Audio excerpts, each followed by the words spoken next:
Welcome to Anime Universe channel. Who saw episode 116 tonight? If you guys have not seen it, I want you to go on Crunchyroll or go to Funimation and watch that episode, then come back to my video. But man, oh man, this episode did not disappoint. The animation was on point. The fight choreography was on point. You cannot go wrong with this episode tonight. You saw in the beginning of the episode, Goku jumps on top of the pillar and he powers up an Ultra Instinct. It just goes to show that this dude is no joke. He has come through to time and time again.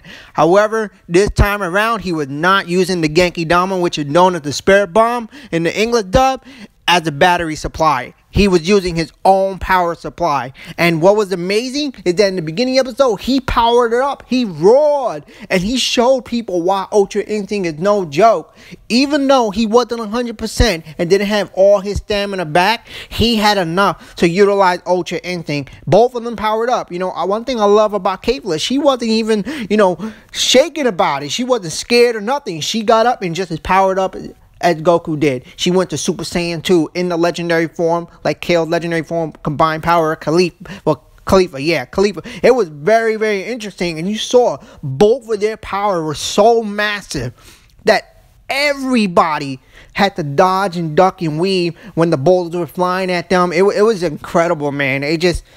It was amazing, and you see Kaba's getting all excited, saying, "Yeah, she went Super Saiyan 2," and that's not even stopping Kefla from powering up. She continues to keep powering up, and I love how she takes that Saiyan pride, how she's proud to be born as a Saiyan. But Goku's not even phased on it. He's just watching her like, okay, whatever, yeah, go ahead, go higher. And this dude, his new form, the Ultra Instinct form, is no joke. But I love how Krillin gets so scared that when the ring is shaking, and it was, I gotta say, it was a nice introduction to the episode. It was very, very nice.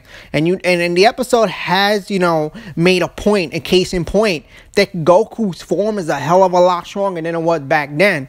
And Piccolo did say it. He did say that his Ultra Instinct form is a lot more powerful than before. And I like how they mention it because it goes to show that Goku's power supply, when he was using the Genki Dama, his power supply was gone. He couldn't really use the full extent of his form.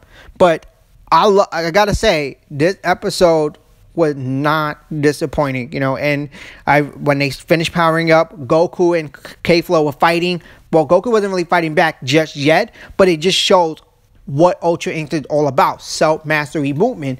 Goku was ducking and dodging Kefla's movement with ease. And he saw the Supreme Kai. He was so excited. He was like, yeah, he's reading his every movement of hers. Every time she attacked him. And Kaba was like, oh my God, what's going on? And you see Champa's freaking out. And I love that scene. And Vados was like, yeah, you know what?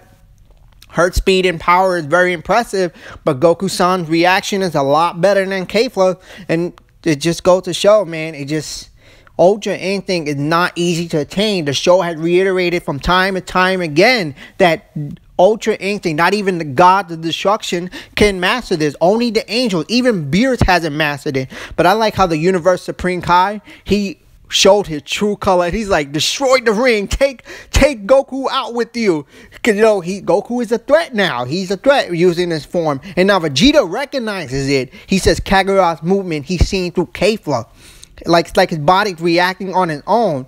Then he goes into that flashback, remembering what Whis was telling him in the beginning of the arc. How, he's saying that you're thinking before you act, which limits your speed. He said especially true of Vegeta's son. So your speed is being limited. And it just reminds me, how this show has stayed on the right path, not, steering into a different path, and finally brought Ultra Instinct into action, and why this new form is so devastating, why this new form is so powerful.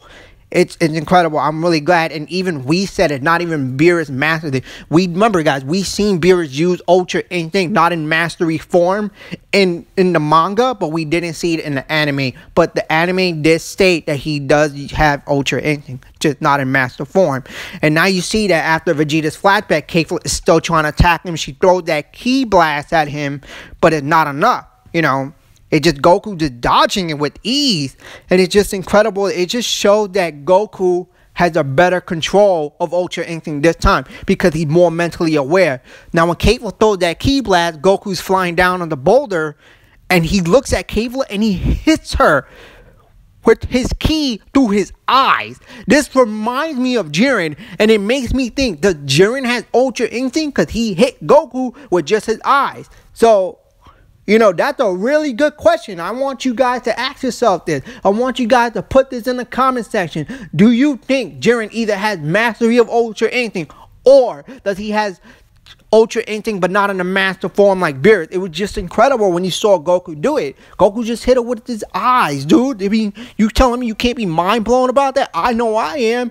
This episode was the bomb, man. And now Kefla, you know, they mentioned that she withstood that attack because Goku attack was ineffective, because in that point in time and moment, Goku was focused on that attack. So it just goes to show that Goku is on his way getting the hang of it, because he said that I'm getting the hang of Ultra Instinct after he hit her with his eyes. So it's, like I said, it just goes to show that Ultra Instinct mastery of self-movement, Goku is on his way to getting it. He's not close yet, but he's on the way to getting it. That's why he's getting stronger. And then Jiren gets out of meditation.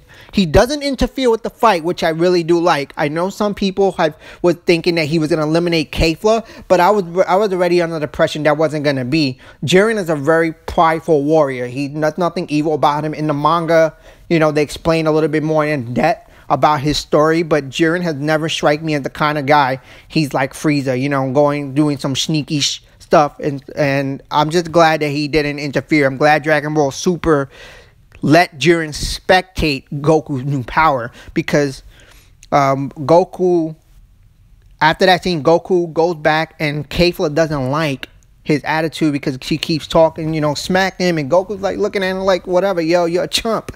And I like that now he finally goes into attack mode. He's no longer on defense mode. He hits her really hard, and it just shows the speed of Ultra Instinct is no joke. He hits her with a barrage of punches, and you see he knocks the wind out of her.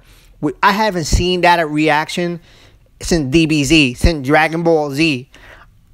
It's been a long time, and I gotta say, this episode gave me that old feeling of Dragon Ball Z. What you guys think? Do you guys think that this episode gave you that same feeling like Dragon Ball Z, when you had that intense fight and you're all into it and you're all excited?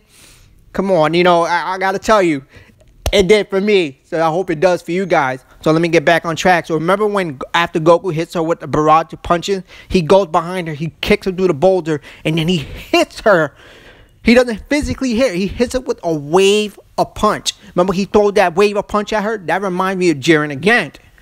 Jiren, when Goku gets Ultra Instinct, the first time around, he goes to charge at Jiren, and Jiren, you know, blink of an eye, and he starts throwing these punches, these wave of punches, but he's not physically moving. It just goes to show that maybe Jiren might have Ultra Instinct. He probably has a better handle than Goku does.